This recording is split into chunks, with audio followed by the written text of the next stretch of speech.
Hello दोस्तों, आप सभी का हमारे channel Hindi short hand show पर स्वागत है। फ्रेंड्स, आज के सेशन में आप देखेंगे संपादकीय डिक्टेशन, जिसकी गति होगी 80 शब्द प्रति मिनट। डिक्टेशन को स्टार्ट करेंगे 5 सेकंड बाद। फ्रेंड्स, यदि आप इस डिक्टेशन की PDF और आउटलाइन चाहते हैं तो आप हमारे व्हाट्सएप ग्रुप से ऐड हो सकते हैं, जिसकी लिंक डिस्क्रिप्शन में दी हुई है। फ्रेंड्स, आप सभी अपने मित्रों में इस डिक्टेशन को शेयर करें और चैनल को सब्सक्राइब करना ना भूलें। Ready, start. बढ़ते हुए लॉकडाउन के बीच खेती किसानी और स्वरोजगार के कामों के साथ कारोबारी गतिविधियों को सशर्त अनुमति वाले जिन दिशा निर्देशों की प्रतीक्षा हो रही थी वे सामने आ गए। चूंकि ये दिशा निर्देश 20 अप्रैल से देश के उन इलाकों में प्रभावी होने हैं जहां कोरोना वायरस का संक्रमण नहीं होगा, इसलिए राज्य सरकारों और उनके स्थानीय प्रशासन को उस पर सही तरह से अमल की तैयारी का अवसर मिल गया है। इन तैयारियों को अंतिम रूप देते समय यह सुनिश्चित करना आवश्यक है कि जिन कार्यों के लिए अनुमति मिली है वे पूरी तौर पर दिशा निर्देशों के अनुरूप हों। बेहतर होगा कि अगले 2-3 दिनों में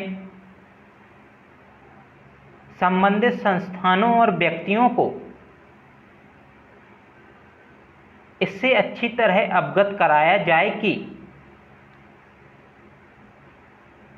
क्या करना है और क्या नहीं। लोगों को रियासतों के साथ प्रतिबंधों के बारे में पूरी जानकारी दी जानी चाहिए। साथ ही एक दूसरे से शारीरिक दूरी बनाए रखने की अनिवार्य आवश्यकता के बारे में भी यह तय है कि 20 अप्रैल से राज्य सरकारों और उनकी एजेंसियों की जिम्मेदारी बढ़ने वाली है, क्योंकि एक ओर जहां उन्हें रुके हुए चुनिंदा कामों को संचालित कराना है, वहीं इसके प्रति सचेत भी रहना है कि कोरोना वायरस का संक्रमण सिर न उठाने पाए। एक तरह से उनके सामने दोहरी चुनौती है, लेकिन उसका सामना करने के अलावा और कोई उपाय भी नहीं है। दिशा निर्देशों के पालन में आम जनता की जागरूकता और उसके सहयोग की एक बहुत बड़ी भूमिका होगी, क्योंकि कोरोना के खिलाफ जंग सही ढंग से तभी लड़ी जा सकती है जब लोग इसे लेकर सजग रहें कि उन्हें क्या बिल्कुल भी नहीं करना है।